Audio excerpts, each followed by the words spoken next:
بسم الله الرحمن الرحیم. السلام علیکم ورحمۃ اللہ وبرکاتہ. محمد علی جوهر تاسو په درنه خدمت کې حاضر دی. یو ناڅاپي او لنډې مشاعرې سره ما سره په دې کې شوکت خلیقوال او دین علاوه شهرات قطاشخیل په پیښور کې موجود دي. ډیره زیاته مننه شوکت خلیقوال ته بلنه چې هغه سره د غزل څو شعرونه شریک کی په دې نشست کې. شوکت خلیقوال مننه جی. زبا یو دو شعر او یو لنډ شان غزل وایم.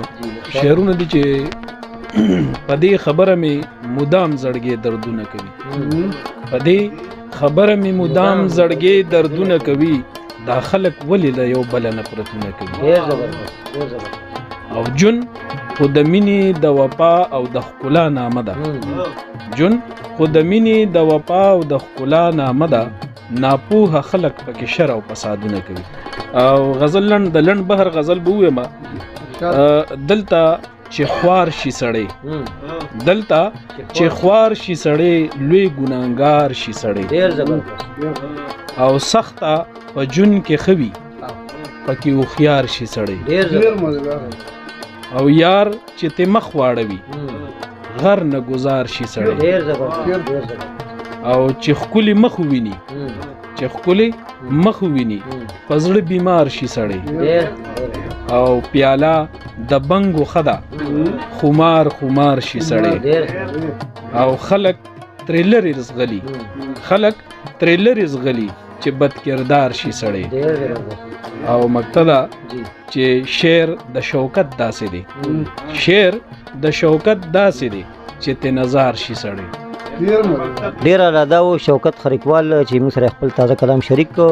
دینه مخکې جزو شهریار قطاشخیل د بلنور کم د سید ممتاز علی شاه دو شعرونه بلکې یو قطعه ده چې دو شعر پکې، او تاسو ته به دا نه پته چې هغه شاعري هم کوي. نو شاعري باندې خلک نه پیژني، خلک په ډرامه باندې او په اداکارۍ باندې پیژني.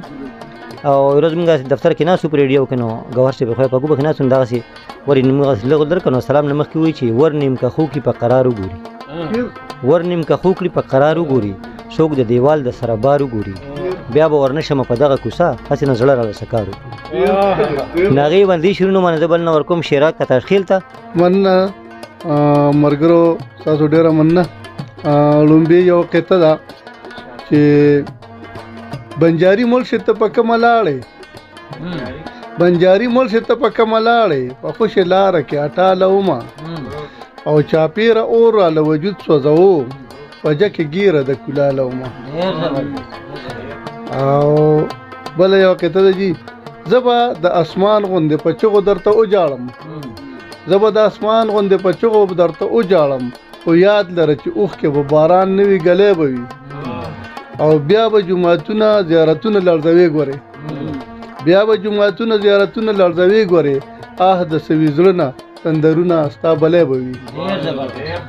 یو لنډ غوندې غزل دی جي، چې زرغونه به کې د بوټو وکړم، زه په باران کې په شکال ته ګورم، کال مې لګو کې د بارودو تیر شو، مینه کوم خو زه بل کال ته ګورم، او جانان مې چل راته جوړ کړی دی نن، جانان مې چل راته جوړ کړی دی نن، زه په زه نشین کې خال ته ګورم، او دلبره پیکج د موبایل مې نشته، دلبره پیکج د موبایل مې نشته، ځکه له تا هر یو مسکال ته ګورم، او لوبه د ژوند مې اندېښنو نه ډکه، لوبه د ژوند مې د اندېښنو نه ډکه، ځکه شطرنج کې هر یو چال ته ګورم.